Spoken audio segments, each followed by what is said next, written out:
যেই দিন হবে, ইসরাফিল আলাইহিস সালাম যেই দিন সিংহায় ফু দিবেন, এর 100 বছর আগে। কতদিন আগে? 100 বছর আগে হঠাৎ করে সূর্য ওঠা বন্ধ হয়ে যাবে। আল্লাহু আকবার বলেন।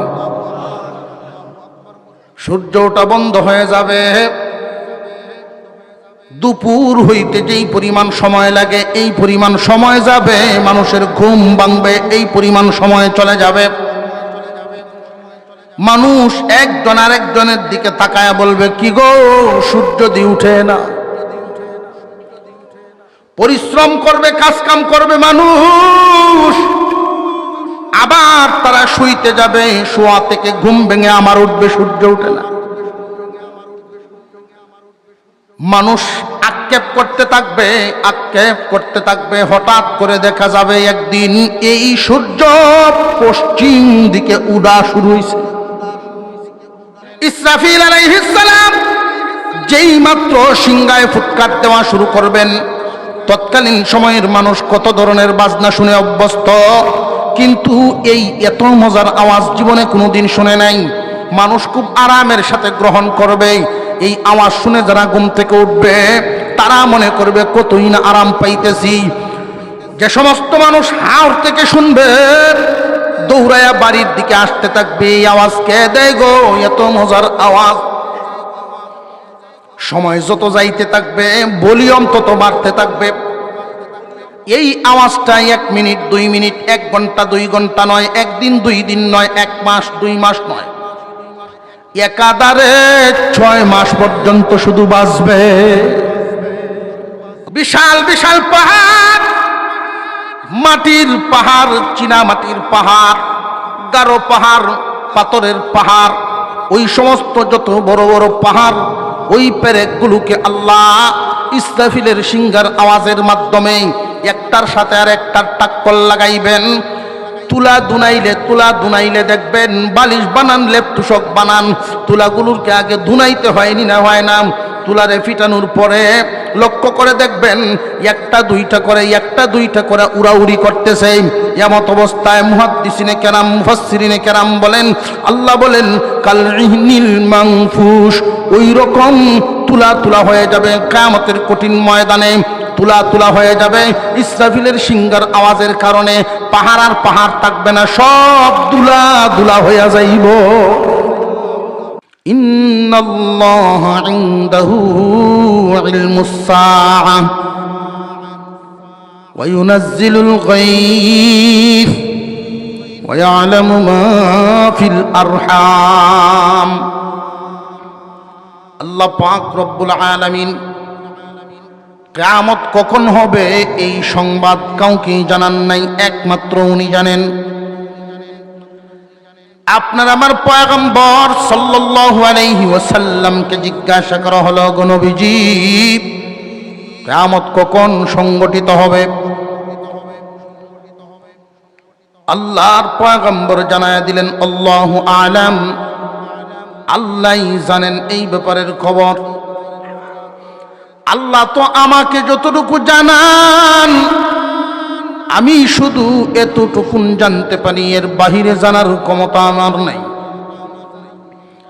আল্লাহ যা জানেন সৃষ্টি তা জানে, আল্লাহ যা জানান সৃষ্টি তা জানে, আল্লাহ যা জানান না কেউই তো জানে না। স্রষ্টার সৃষ্টির মধ্যে বেশ কম আছে না নাই? কিয়ামত কখন হবে কেউ জানে না, তবে আপনার আমার পয়গম্বর কিছু আলামত বর্ণনা করে গিয়েছেন। আলামত খুব ভালো করে বুঝবেন। আপনার আমার পয়গম্বর সাল্লাল্লাহু আলাইহি ওয়াসাল্লাম যে আলামত বর্ণনা করে গেছেন, কেউ যদি দেখতে পান যে উপরে চিল পাখি উড়াউড়ি করতেছে, অনেকগুলো পাখি চিল উড়াউড়ি করতেছে, তাহলে বুঝবেন নিচে পানি আছে। কথা বুঝে আসতেছে? ওই আলামতে বইলা দেয় নিচে কি আছে। যদি দেখেন যে উপরে ধোঁয়া উঠতেছে, বোঝা যাইব নিচে আগুন আছে। ঠিক তেমনি ভাবে আপনার আমার পয়গম্বর কিছু আলামত বর্ণনা করে গেছেন কিয়ামত কখন হবে। দুনিয়ার মানুষরা রে, ওই আলামতগুলো যখন প্রকাশ পাইবে তখন বুঝবে, শেষ আলামত পর্যন্ত যখন পৌঁছে যাবে তখনই সিংহায় ফুৎকার আইসা যাবে। কিয়ামত বড় কিয়ামত, ছোট কিয়ামত তো ব্যক্তিগত। বড় কিয়ামত একটা বাঁশির আওয়াজের মাধ্যমে হবে। যেই বাঁশিটার আওয়াজ হবে, এই বাঁশির আওয়াজটা 1 মিনিট 2 মিনিট 1 ঘন্টা 2 ঘন্টা এরকম না। ইসরাফিল আলাইহিস সালাম নামক একজন ফেরেশতা, আল্লাহ পাক রব্বুল আলামিন যত ফেরেশতা বানাইছেন এর মধ্যে 4 জন ফেরেশতা হইলেন বড়। জিবরাইল আলাইহিস সালাম, মিকাইল আলাইহিস সালাম, ইসরাফিল আলাইহিস সালাম, আজরাইল আলাইহিস সালাম। হুজুর সিরিয়ালে আজরাইলের নামটা হরে লইলেন কেন লাগে? হরে কি এমনি লইছি? কারণ আছে না? তার নাম আগে লইলেন ধরাটা কি আমরা? আল্লাহু আকবার। যতই বাগেন দেখা তার সাথে হয়েই যাবে। এই 4 জন ফেরেশতার মধ্যে 4 ধরনের কাজ বন্টন করে দেওয়া আছে। জিবরাইল আলাইহিস সালামকে আল্লাহ পাক রব্বুল আলামিন বানাইছেন, দায়িত্ব দিয়েছেন সমস্ত নবীগণের কাছে ওহী নিয়ে আসা, সুসংবাদ দুঃসংবাদ, জমিনে যদি কোনো আযাব গজব দেওয়া লাগে এই সমস্ত কাজ জিবরাইল আমিন সাইয়্যিদুল মালাইকা, ফেরেশতাদের সর্দার। মিকাইল আলাইহিস সালামকে আল্লাহ দায়িত্ব দিয়েছেন বৃষ্টি বর্ষণ করা, পানির মাপ ঠিক রাখা, কখন কোন জায়গায় কয় ফুটা দেওয়ান এগুলো সব ঠিকঠাক করা। উনার আন্ডারে অসংখ্য অগণিত ফেরেশতা আছে। আরেকজনের নাম ইসরাফিল আলাইহিস সালাম, আল্লাহ ওনাকে বানাইছেন, ওনার একটাই কাজ কিয়ামত আওলা দাওলা লাগানো। ওনার মুখে একটা সিংহা ধারণ করে অপেক্ষায় আছেন, উনিও জানেন না কিয়ামত কখন হবে। সুবহানাল্লাহ কি না? যিনি ফু দিয়া কিয়ামত গোঠাইবেন ওই ফেরেশতাও জানেন না। হুজুর আকরাম সাল্লাল্লাহু আলাইহি ওয়াসাল্লাম মেরাজে গমন করলেন, জিবরাইল আমিন নিয়ে গেলেন এক এক আসমানে, এক একজনের সাথে পরিচয় করান। এমনি ইসরাফিল আলাইহিস সালামকে দেখলেন সিংহা মুখে ধারণ করে দাঁড়ায় আছেন। জিবরাইল আলাইহিস সালাম জানায় দিলেন উনি হলেন কিয়ামতের ফেরেশতা ইসরাফিল আলাইহিস সালাম। আপনার আমার পয়গম্বর ইসরাফিল আলাইহিস সালামকে সালাম দিলেন একবার, কোনো উত্তর দেন নাই। আসসালামু আলাইকুম ইয়া ইসরাফিল, উত্তর নাই। আবার দিছেন, না উত্তর নাই। আল্লাহর রসুল ভাবতেছেন হাত কালা কিনা আল্লাহ জানে, কানে শুনে এমন উত্তর ফেরেশতা কোনটারে কিভাবে বানাইছেন আল্লাহ আল্লাহ তো জানে। উত্তর দিছেন না। যেই মাত্র তৃতীয়বার সালাম দিলেন এমনি সালামের উত্তর দিলেন, ইয়া রাসূলুল্লাহ সালাম প্রথমেই শুনেছি কিন্তু উত্তর কেন দেই নাই জানেননি? উত্তর কেন দেই নাই? আল্লাহ পাক রব্বুল আলামিন আমারে বানাইয়া হুকুম দিয়েছেন সিংহা মুখে ধারণ করে দাঁড়ায় থাকো, যখন হুকুম আসবে তখন ফু দিয়া কিয়ামত ঘটাইবা। আমি তো আর জানি না কখন জানি সিংহায় ফুৎকার দেওয়ার হুকুম এই সাজায় জানা নাই। আমি এই দিক দিয়া সালামের উত্তর দেওয়ার কাজে যদি ব্যস্ত হই সালামের উত্তর দেই, আর ওই দিক দিয়া যদি আল্লাহ হুকুম দেন কিয়ামত ঘটাও। আল্লাহর হুকুম পালন করতে গিয়ে সামান্য বিলম্ব হয়ে যাবে, এই জন্য আমি আল্লাহর কাছ থেকে অনুমতি নিলাম, সালামের উত্তর দিতে পারবো কিনা পারবো না। আল্লাহ যখন অনুমতি দিলেন তখন সালামের উত্তর দিলাম। আপনার আমার পয়গম্বর বলেন, ইসরাফিল বন্ধুর বাড়িতে বন্ধুকে দাওয়াত দিয়া এনে কেউ কোনো দিন ঝগড়া লাগে না। যদি ভালো বন্ধু হয় মেহমান আলী কি কাজে লাগবো ফ্যামিলি? আল্লাহ রব্বুল আলামিন উর্ধ্ব গগনে আমি আসি নাই, আল্লাহ আমারে আনছেন। আমি মুহাম্মদ উর্ধ্ব গগনে আসি নাই, আল্লাহ আমাকে আনছেন। ইসরাফিল রে, আমাকে এনে আল্লাহ রব্বুল আলামিন এই মুহূর্তে কিয়ামত ঘটাবেন না। বোঝা গেল ইসরাফিলও জানে না। তবে কিছু আলামত বর্ণনা করা আছে। এই আলামতগুলো দুই ভাগে বিভক্ত। কিছু আলামত ছোট, কিছু আলামত বড়। ছোট আলামত যেগুলো আছে, এই ছোট আলামতের প্রথম আলামত নবীজি বলেন, আমি দুনিয়াতে এসে গেছি, আমি যেহেতু দুনিয়াতে আগমন করে ফেলছি, আল্লাহ যেহেতু আমাকে পাঠায়া দিছেন, আমার আশাটাই তোমরা ধরে নিতে পারো কিয়ামতের সর্বপ্রথম ছোট আলামত। দুনিয়া বুড়া হয়ে গেছে, আগের মতো নাই, দুনিয়া শেষ পর্যায়ে সীমান্তে এসে পৌঁছে গেছে, কিয়ামত খুব বেশি দূরে নাই। নবীজি বলেন, আমার আগমনটাই তোমরা বুঝে নাও, আনা খাতামুন নবিয়্যিন লা নবিয়্যা বাদি, আমি শেষ নবী, আমার পরে আর কোনো নবী নাই। আমার আগমনেই তোমরা বুঝে নাও কিয়ামতের আলামত, ছোট আলামতের প্রথম আলামত আমার আগমন। কিয়ামতের ছোট ছোট আলামত বহুত অসংখ্য গণিত বর্ণনা করা আছে।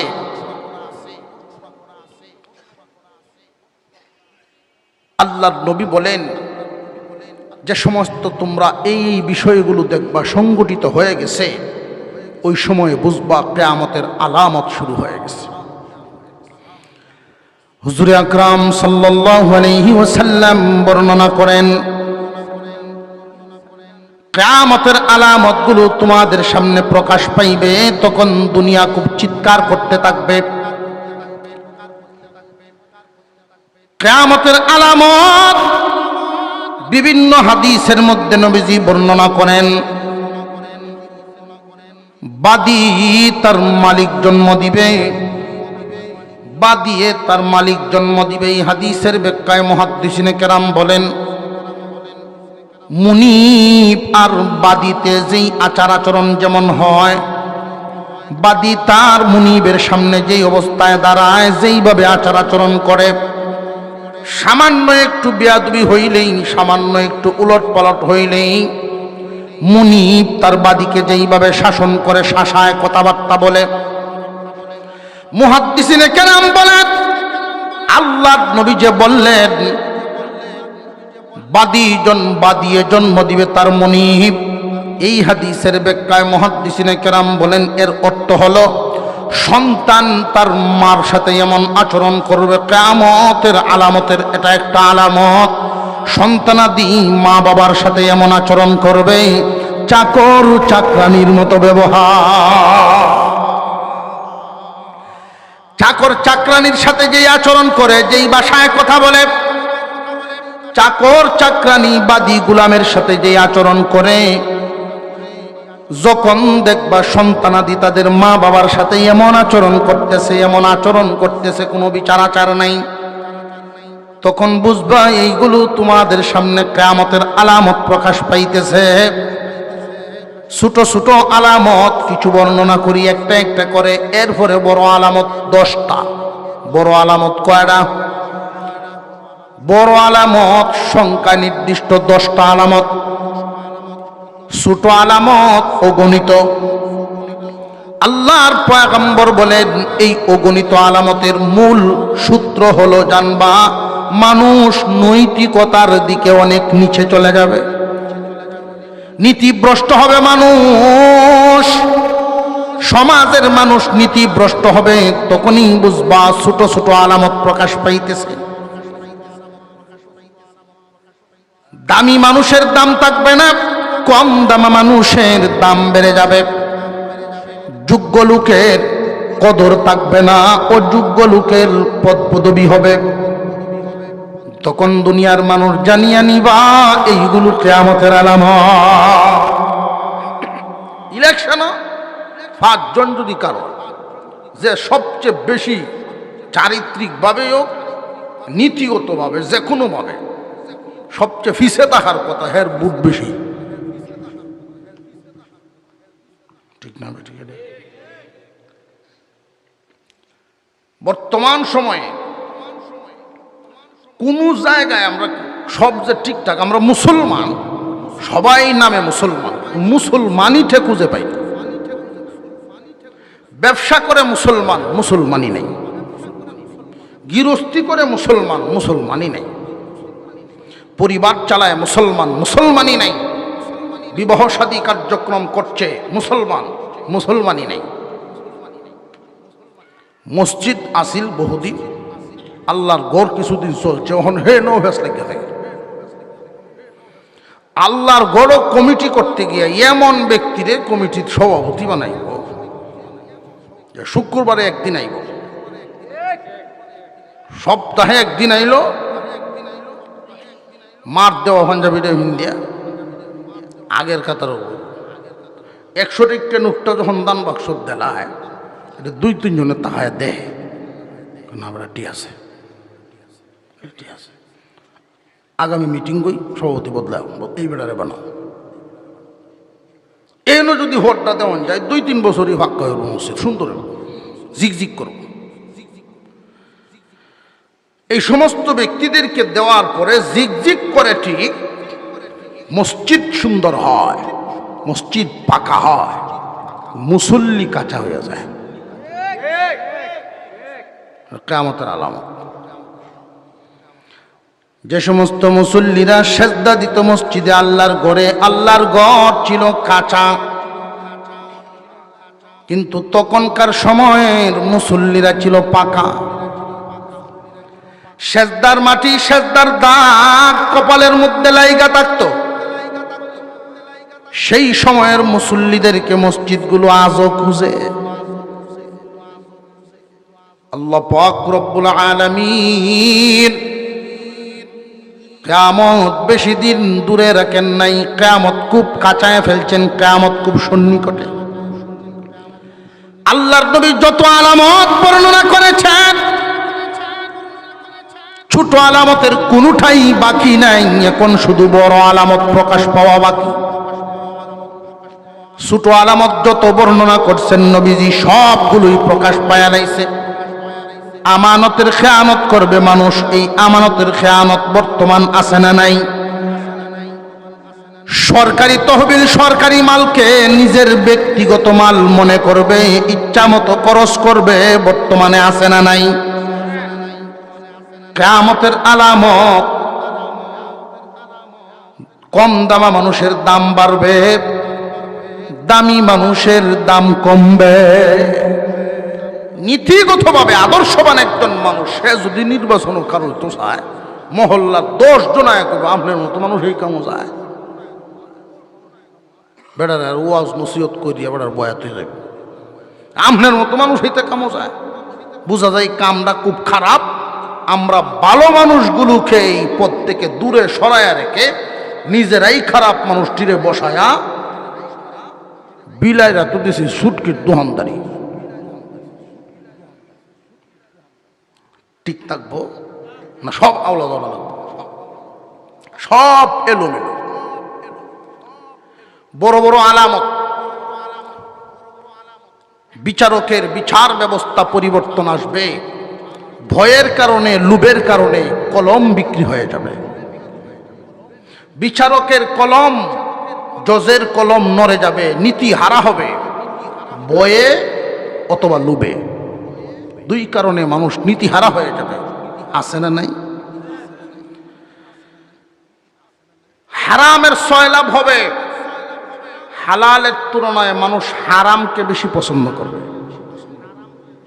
হালালের তুলনায় হারামরে বেশি আরামের সাথে গ্রহণ করবে। গড়তেছে না গড়তেছে না? ছোট আলামত শেষ, প্রকাশ পায় রয়েছে। বড় বড় আলামত 10টা রয়েছে। এই বড় বড় 10টা আলামত কইলে তো অনেক লম্বা সময়ের, 1-2টা।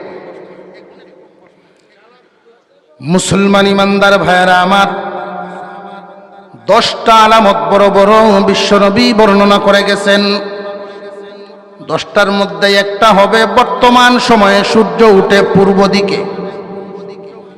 এই সূর্যটা পূর্ব দিকে উদয় হয়, পশ্চিমীতে অস্তমিত হয়। এইভাবেই শুরু থেকে নিয়ে এই পর্যন্ত চলতেছে। কিয়ামত যেই দিন হবে, ইসরাফিল আলাইহিস সালাম যেই দিন সিংহায় ফু দিবেন, এর 100 বছর আগে। কতদিন আগে? 100 বছর আগে হঠাৎ করে সূর্য ওঠা বন্ধ হয়ে যাবে। আল্লাহু আকবার বলেন। সূর্য ওঠা বন্ধ হয়ে যাবে। দুপুর হইতে যেই পরিমাণ সময় লাগে, এই পরিমাণ সময় যাবে। মানুষের ঘুম ভাঙবে, এই পরিমাণ সময় চলে যাবে। মানুষ একজন আরেকজনের দিকে তাকায়া বলবে, কি গো, সূর্য দিয়ে উঠে না। পরিশ্রম করবে, কাজ কাম করবে মানুষ, আবার তারা শুইতে যাবে। শোয়া থেকে ঘুম ভেঙে আমার উঠবে, সূর্য উঠে না।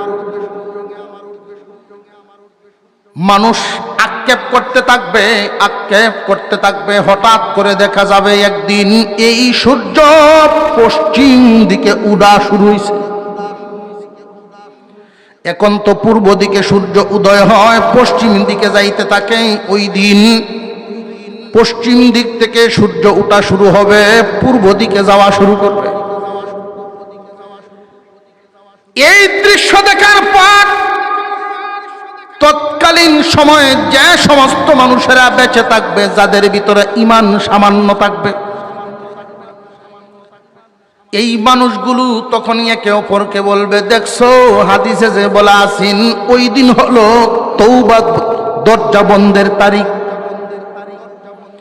ওই দিন এই সূর্যটা পশ্চিম আকাশে ওঠার আগ পর্যন্ত, পশ্চিম দিক থেকে যখন সূর্য উঠবে এর আগের দিন পর্যন্ত দুনিয়ার জমিনে কোনো বান্দা যদি গুনাহ করার পরে তওবা করে, এই তওবাটা আসমানের দিকে যাইতে থাকে।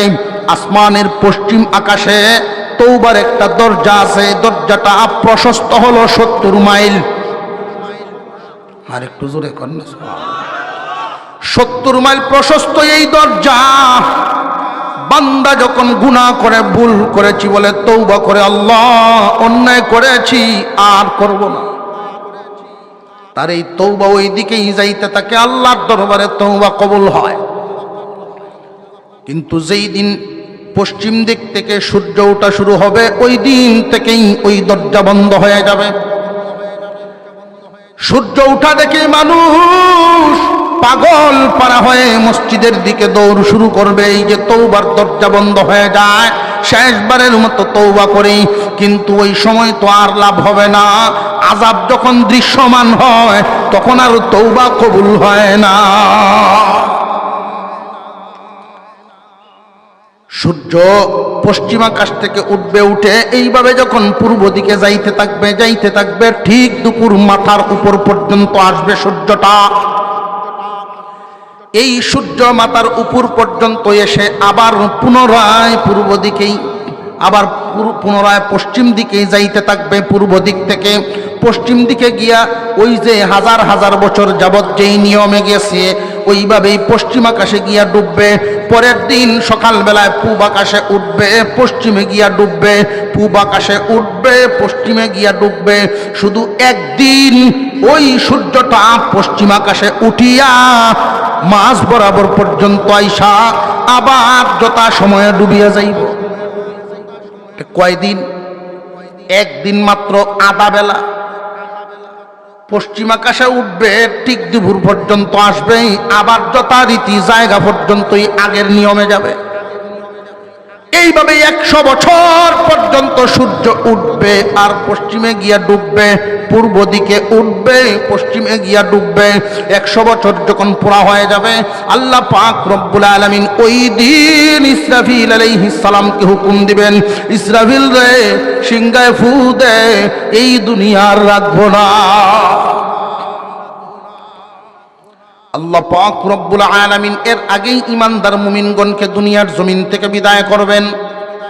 ইসরাফিল আলাইহিস সালাম যখন সিংহায় ফু দিবেন, এর আগেই ঈমানদার মুমিন যারা হবে, মুমিন বান্দাদের বগলের মধ্যে এক ধরনের গরম বাতাস স্পর্শ করবে। বাতাস লাগতেছে অনুভব করবে, এমনি জমিনে শুয়ে পড়বে, আল্লাহর নামে তারা দুনিয়া থেকে বিদায় হয়ে যাবে।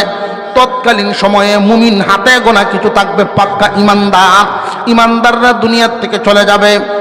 কুরআনুল কারীম আল্লাহর কালাম, এই কালাম কুরআনুল কারীম যে সমস্ত কিতাবাদির মধ্যে পাতার মধ্যে লিপিবদ্ধ আছে, মানুষ দৌড়ায় গিয়া তার ঘরে তাক থেকে কোরআন নামায় পাতা উল্টায় দেখবে সব পাতা সাদা, কোনো হরফ লেখা নাই। আল্লাহর কালাম আল্লাহ উঠায় নিয়ে যাবেন, কারণ আল্লাহ পাক রব্বুল আলামিন বলেন, নাহনু নাযালনা যিকরা ওয়া ইন্না লাহু লাহাফিজুন। কোরআন নাজিল করেছি আমি, ইহার হেফাজতের জিম্মাদারিও গ্রহণ করলাম আমি। আল্লাহর কালাম নাজিল করেছেন যিনি, হেফাজত করবেন তিনি। যেই দিন দেখা যাবে একজন মানুষও কোরআন পড়ার মতো নাই। হাতে গোনা কিছু ইমানদার মুমিন ছিলেন, কিয়ামত ঘটাইবার আগে এই ইমানদারদেরকে যখন আল্লাহ উঠায় নিবেন, তখন আল্লাহর কালাম আল্লাহ আর এই দুনিয়ায় রাখা সমীচীন মনে করবেন না। আল্লাহর কালাম আল্লাহ কুদরতি ভাবে উঠায় নিবেন। আল্লাহ পাক রব্বুল আলামিন হুকুম দিবেন, ইসরাফিল রে সিংহায় ফু লাগায়া দাও। ইসরাফিল আলাইহিস সালাম সিংহায় ফু দিবেন। যেই মাত্র এই ফুৎকার শুরু হবে, প্রথম এত মধুর, এত মজাদার, মানুষ খুব আরামের সাথে গ্রহণ করবে। কত বাজনা শুনলাম, কত থিয়েটার শুনলাম, কত হারমোনিয়াম বেলা শুনলাম, কিন্তু এত মধুর এত মজার আওয়াজ জীবনে কোনোদিন শুনি নাই। তৎকালীন সময়ের মানুষ বাজনা প্রিয় থাকবে, তৎকালীন সময়ের মানুষ গান বাজনা প্রিয় থাকবে সবচাইতে বেশি। বাদ্য বাজনার আয়োজন, বাদ্য বাজনা খুব উন্নত শিখরে যাবে। কিয়ামতের আগ মুহূর্তের অবস্থা হবে, নায়ক নায়িকা গায়ক গায়িকাদের কদর বাড়বে। কুরআনুল কারীমের মর্যাদা মানুষের অন্তরে গান গায়ক গায়িকার চাইতেও কম। লক্ষ্য করে দেখেন বর্তমান সময়ে যে অতিবাহিত হচ্ছে, কুরআনুল কারীম শিক্ষা দেয় এমন শিক্ষকের বেতন কত, আর গান শিক্ষা দেয় তার বেতন কত। যেই জাতি আল্লাহর কালামের মর্যাদা দিতে জানে না, আল্লাহ বলেন ওই জাতির মর্যাদাও আমি আল্লাহ দেই না। তখনকার সময়ে গানের বড় প্রচলন হবে, বাজনার বড় উন্নতি হবে। আল্লাহ পাক রব্বুল আলামিন ইসরাফিলের মাধ্যমে যেই সিংহা বাজানো শুরু করবেন, এই সিংহার ফুৎকারকেই আল্লাহ আমার খুতবায় তিলাওয়াতকৃত সূরায় আল্লাহ বলেন, আল কাদিআতু মাল কাদিআ ওয়া মা আদরাকা মাল কাদিআ ইয়াউমা ইয়াকুনুন নাসু কাল ফারাশিল মাবথুস ওয়া তাকুনুল জিবালু কাল ইহনিল মানফুস। মুসলমান ইমানদার ভাইরা আমার, খুব স্পিডে কথাগুলো বলতেছি, রাত গভীর, মনোযোগের সাথে কয়েকটা কথা খুব মনোযোগের সাথে শুনেন। ইসরাফিল আলাইহিস সালাম যেই মাত্র সিংহায় ফুৎকার দেওয়া শুরু করবেন, তৎকালীন সময়ের মানুষ কত ধরনের বাজনা শুনে অভ্যস্ত, কিন্তু এই এত মজার আওয়াজ জীবনে কোনোদিন শুনে নাই। মানুষ খুব আরামের সাথে গ্রহণ করবে। এই আওয়াজ শুনে যারা ঘুম থেকে উঠবে তারা মনে করবে কতই না আরাম পাইতেছি। যে সমস্ত মানুষ হাওর থেকে শুনবে দৌড়ায়া বাড়ির দিকে আসতে থাকবে, এই আওয়াজ কে দেয় গো, এত মজার আওয়াজ। সময় যত যাইতে থাকবে ভলিউম তত বাড়তে থাকবে। এই আওয়াজটা 1 মিনিট 2 মিনিট 1 ঘন্টা 2 ঘন্টা নয়, 1 দিন 2 দিন নয়, 1 মাস 2 মাস নয়, একাধারে 6 মাস পর্যন্ত শুধু বাজবে। আল্লাহু আকবার বলেন। 6 মাস পর্যন্ত যখন ইসরাফিলের এই আওয়াজ বাজতেই থাকবে, সময় যত যাবে আওয়াজ তত ভলিউম বাড়বে। আওয়াজের কারণে এক পর্যায়ে এমন হবে প্রাণওয়ালা সৃষ্টি যত আছে, প্রাণীর যত সৃষ্টি সব মারা যাবে, সমস্ত প্রাণীকুল মারা যাবে। অবশেষে এই ভলিউম যখন আরো বৃদ্ধি পাবে, আরো বাড়তে থাকবে, তখন আসমানের তারকাগুলো আস্তে আস্তে নড়াচড়া শুরু করবে। আসমানের তারকাগুলো নাড়া দিয়ে উঠবে, সূর্য নাড়া দিয়ে উঠবে, আসমান বিদীর্ণ আসমান একটা ফাটা মারবে। এই আওয়াজের কারণে আসমান যখন ফাটা দেওয়া শুরু করবে, শুধু তাই নয়, এই জমিন নাড়াচাড়া দেওয়া শুরু করবে। জমিনের মধ্যে যেই পেরেক মারা আছে পাহাড়গুলো, ওই পাহাড়গুলো জায়গা ছেড়ে দিবে। এই পাহাড় যখন জায়গা ছেড়ে দিবে, জায়গা ছাড়া কি অবস্থায় ছাড়বে? প্রথমে বিশাল বিশাল পাথরের পাহাড় জায়গা ছেড়ে হাঁটা শুরু করবে। এই পাহাড়গুলো দৌড় শুরু করবে। দৌড়তে দৌড়তে একটা পাহাড় আর একটা পাহাড় সাথে যখন টক্কর লাগবে, বিশাল বিশাল পাথরের পাহাড় আর পাথর থাকবে না, রুই রুই তুলা তুলা হয়ে যাবে। আল্লাহ পাক রব্বুল আলামিন বলেন, ওয়াতাকুনুল জিবালু কালইহনিল মানফুশ। বিশাল বিশাল পাহাড়, মাটির পাহাড়, চীনা মাটির পাহাড়, গারো পাহাড়, পাথরের পাহাড়, ওই সমস্ত যত বড় বড় পাহাড়, ওই পেরেকগুলোকে আল্লাহ ইসরাফিলের সিংহার আওয়াজের মাধ্যমে একটার সাথে আর একটার টাক্কর লাগাইবেন। তুলা দুনাইলে দেখবেন বালিশ বানান, লেপ তুষক বানান, তুলাগুলোকে আগে দুনাইতে হয়নি না হয় না, তুলারে ফিটানোর পরে লক্ষ্য করে দেখবেন একটা দুইটা করে উড়াউড়ি করতেছে। এমত অবস্থায় মুহাদ্দিসিনে কেরাম, মুফাসসিরিনে কেরাম বলেন, আল্লাহ বলেন কালইহনিল মানফুশ, ওই রকম তুলা তুলা হয়ে যাবে কিয়ামতের কঠিন ময়দানে, তুলা তুলা হয়ে যাবে ইসরাফিলের সিংহার আওয়াজের কারণে। পাহাড় আর পাহাড় থাকবে না, সব দুলা দুলা হয়ে যাইব, তাম দুনিয়া সব একাকার। কয় মাস বাঁচবো? 6 মাস। 6 মাস এইরকম অবস্থা হওয়ার পরে আল্লাহর সৃষ্টি জগতে কোনো প্রাণী নাই। ইসরাফিল আলাইহিস সালামের সিংহার আওয়াজে সমস্ত প্রাণীরা মারা গেল। আল্লাহর হুকুমে আল্লাহ পাক বলবেন, ও আজরাইল, ফেরেশতাদের জান কবজ করা শুরু করো। ফেরেশতাদের জান কবজ করা শুরু করবেন। এখন ফেরেশতারাও নাই। এক পর্যায়ে শুধু আজরাইল থাকবেন, আল্লাহ থাকবেন। আল্লাহ জিজ্ঞাসা করবেন, ও আজরাইল, এখন আর কে বাকি আছে? যে আপনার আরশ বহনকারী সমস্ত ফেরেশতারা, ওই ফেরেশতারা আছে। আরশ বহনকারী ফেরেশতারা ছাড়া আর কোনো প্রাণী নাই, আর কোনো ফেরেশতা নাই।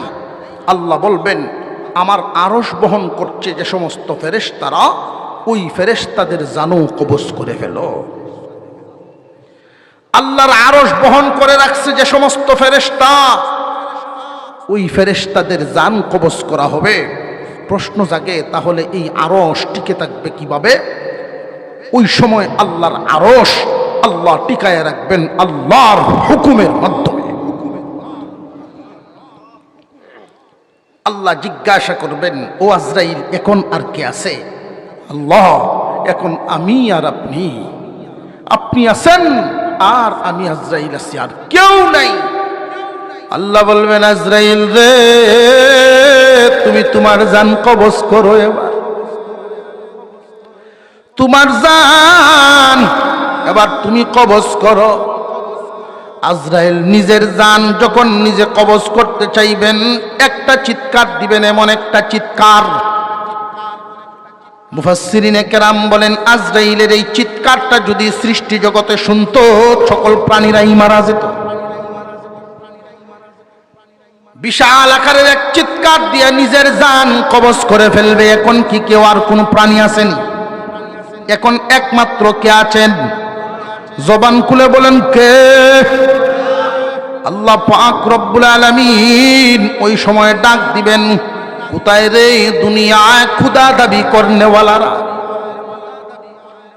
কোথায় রে ওই সমস্ত রাজা বাদশারা যারা আমার হুকুম ছাড়া তোমরা নিজেদের হুকুমে দেশ চালাইতা? কোথায় রে তোমরা? কে কোথায় আছো? এখন বর্তমান রাজত্ব আমি আল্লাহ, যদি তোমাদের কারোর থাকে তাহলে আসো।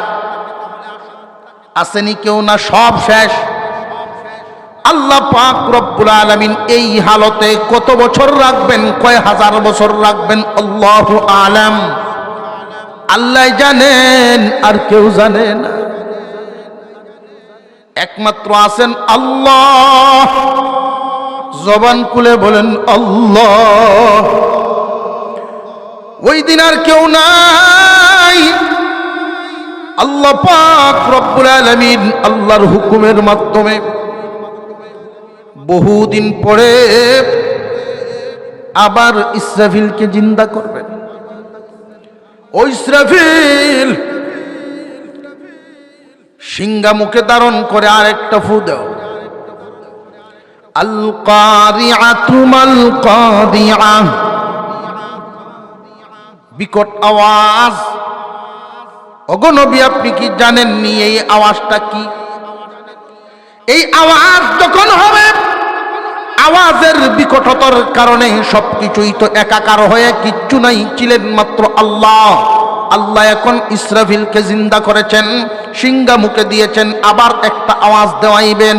এই আওয়াজ দেওয়ানোর মাধ্যমে একদিন নয়, 2 দিন নয়, 6 মাস পর্যন্ত আওয়াজ দিবে।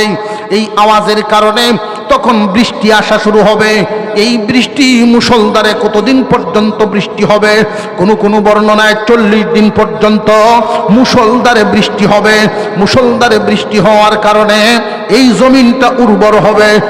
যারে যেই জায়গায় মাটি দেওয়া আছে, কোন মানুষের অঙ্গ যদি অর্ধেকটা থাকে এই এলাকায় আর অর্ধেকটা আরেক এলাকায়, ওই দিন আল্লাহর হুকুমে ইসরাফিলের সিংহার আওয়াজের পরে আল্লাহর হুকুমে অঙ্গ প্রত্যঙ্গগুলো, সিলেটে একটা অঙ্গ, ঢাকায় আর একটা অঙ্গ, 2 অঙ্গ একটা আর একটারে টাইনা টাইনা বডিতে হিসা জোড়া লাগা শুরু হইব। আল্লাহর সামনে দাঁড়ানোর জন্য জালাফাট যেমনে গজায়, আল্লাহর হুকুমে মানুষ আল্লাহর সামনে দাঁড়াইব। আল্লাহ পাক রব্বুল আলামিন মানুষকে আবার দাঁড় করাইতে পারবেন না? পারবেন না? আসহাবে কাহাফের যুবকরা 309 বছর গুহার ভিতরে ঘুমাইয়া ঘুম থেকে জাগছেন, ইতিহাস আছে না নাই? আল্লাহ পাক রব্বুল আলামিন মার গর্ভে যারে পাঠাইছেন, তারে কি আমরা কেউ দেখছি? যিনি মার গর্ভে পাঠানোর আগে কোনো অস্তিত্ব ছিল না, এমত অবস্থায় যিনি মানুষ দিতে পারেন, মানুষ বানাইতে পারেন, এই মানুষগুলো মাটিতে মিশার পরে ওইখান থেকে বের করতে পারবেন না? পারবেন না? আল্লাহ পাক রব্বুল আলামিন ওই দিন জালাফাটের মতো মানুষ দাঁড়াইবে। মানুষের হালত হবে কেমন?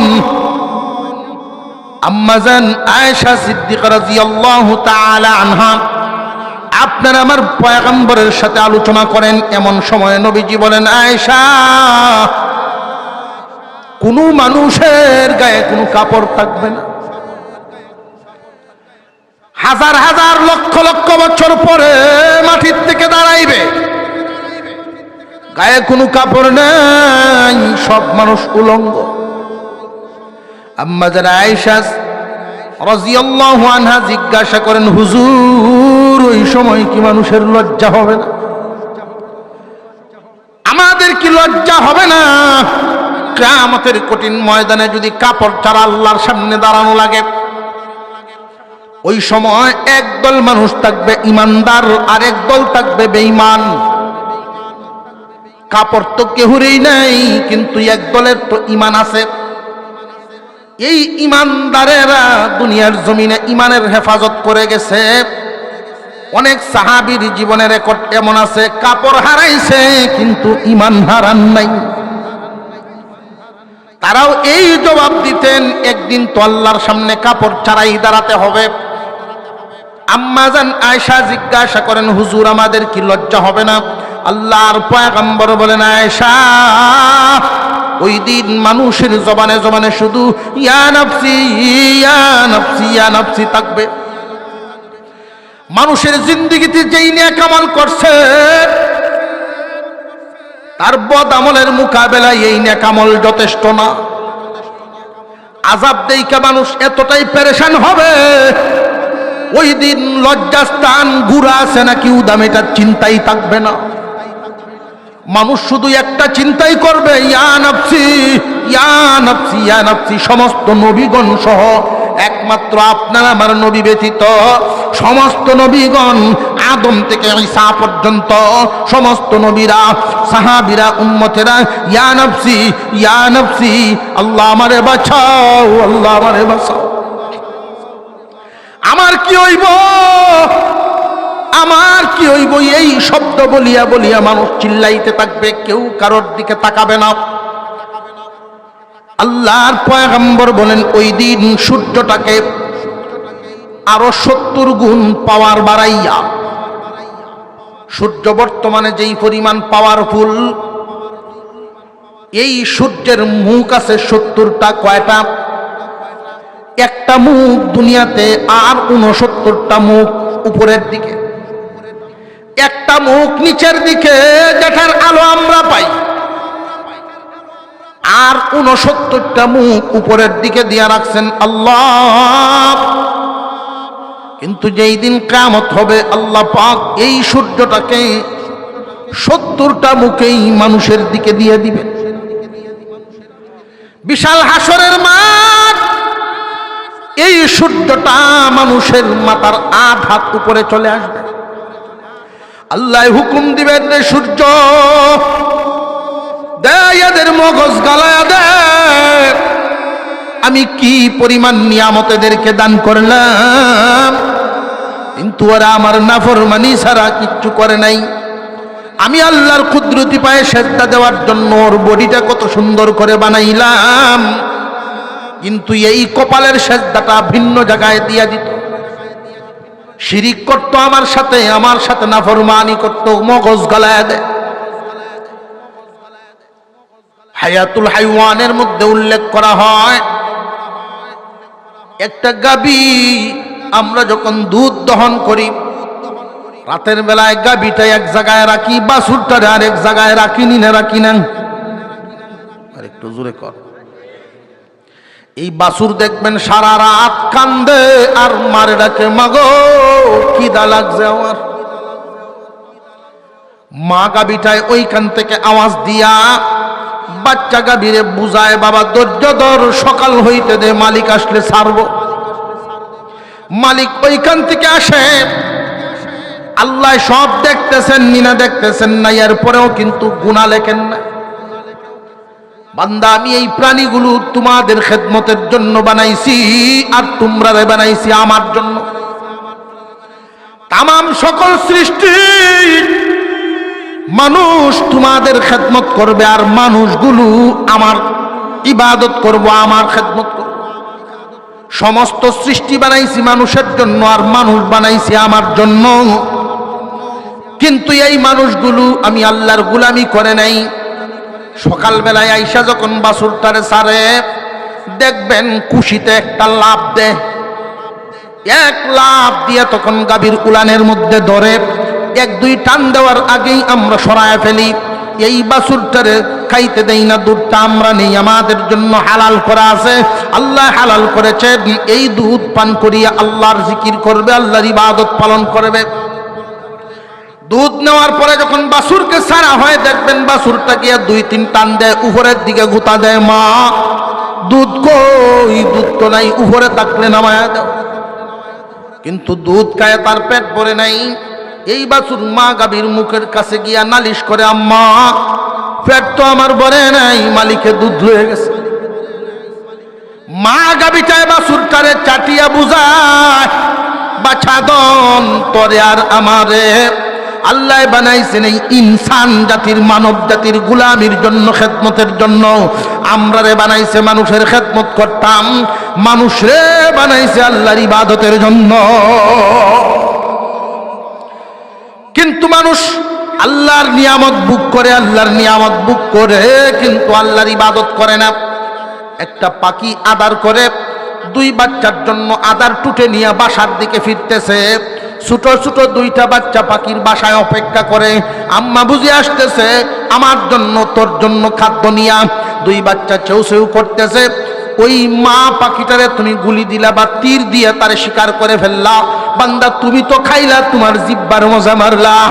এই 2 বাচ্চা সারা রাত মা মা করে চিল্লায়, বান্দারা রে আমি আল্লাহর কি মায়া লাগে না, আমি আল্লাহর মায়া লাগে, এর পরেও তোরা আমল নামাত গুনাহ লেখি না, এর পরেও নাফরমান, আমার হুকুম পালন করস নাই, 5 ওয়াক্ত নামাজটাই ঠিক মতো আদায় করস নাই। কিয়ামতের কঠিন ময়দানে আল্লাহ পাক রব্বুল আলামিন ওই দিন সূর্যকে হুকুম দিবেন, মগজ গালায়া দেয়, মানুষের 8 হাত উপরেও চলে আসবে 70টা মুকলা সূর্য, 70 মুকলা সূর্য মানুষের মাথার উপরে চলে আসবে। এইভাবে একদিন নয়, 2 দিন নয়, 50,000 বছর সম পরিমাণ লম্বা সময়। এত কষ্ট হবে মানুষের, হাসরের বিচার এখনো কিন্তু আরম্ভ হয় নাই। শুধু মাঠ, এই মাঠের এই হালত দেখে মানুষ এতটা অতিষ্ঠ হবে, মাঠের আযাব আর সহ্য হচ্ছে না, নিচে দিয়ে তামা, উপরে সূর্য, এমত অবস্থায় মানুষ হাহাকার করবে। অনেকেই বলবে আল্লাহ জাহান্নামে দিলে দেয়া দেও, এর পরেও এই আযাব আর সহ্য হয় না। কথা বুঝাইতেছে? গেলে জাহান্নামে চলে যাব, তারা মনে মনে ভাববে জাহান্নামের আযাব মনে হয় এর চাইতে হালকা। অথচ এই হাসরের মাঠের যেই আযাব, এর চাইতে 100 গুণ বৃদ্ধি করা জাহান্নামের আযাব, এর চেয়ে আরো কঠিন 100 গুণ বেশি।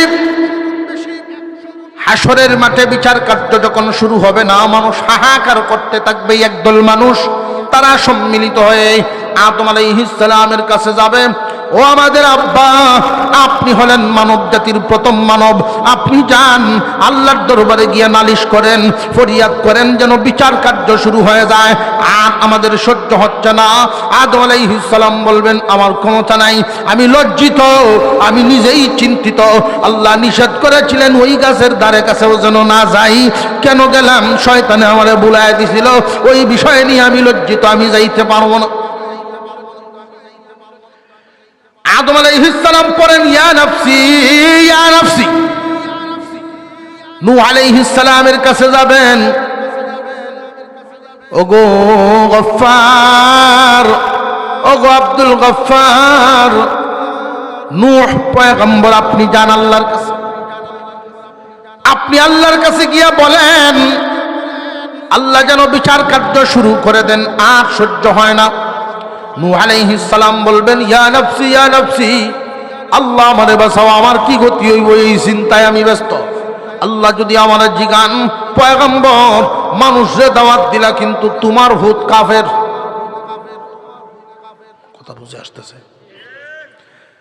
এইভাবে ইব্রাহিম আলাইহিস সালাম, মুসা আলাইহিস সালাম, ঈসা আলাইহিস সালাম, সমস্ত নবীগণ হাসরবাসীদের দরখাস্ত প্রত্যাখ্যান করবেন, কারোর সাহস নাই। কারণ ওই দিন আল্লাহ সূর্যকে হুকুম দিয়া আল্লাহর যেই মেজাজ, আল্লাহর যেই জালালিয়ত, আল্লাহর যেই ক্ষমতা, আল্লাহর যেই রাগ, এই রাগান্বিত চেহারা, আল্লাহ যেমন জামাল আল্লাহ তেমন জালাল, আল্লাহ যেমন জামাল আল্লাহ তেমন জালাল। জামাল সুন্দর, জালাল হলো পাওয়ারফুল, গরম। এই দুইটার আলামত মুফাসসিরিনে কেরাম বুঝায় দিলেন, বান্দা তুমি দেখতে পারবা দুনিয়াতে চাঁদ এবং সূর্যের দিকে তাকাইবা, চাঁদ হলো জামাল, সূর্য হইল জালাল। আল্লাহ পাক রব্বুল আলামিন যেমনি ভাবে গফফার, তিনি এমনই ভাবে ওই দিন হবেন কাহ্হার। কাহ্হার রূপ ধারণ করে হাসরের মাঠে আল্লাহ পাক রব্বুল আলামিন বসা থাকবেন।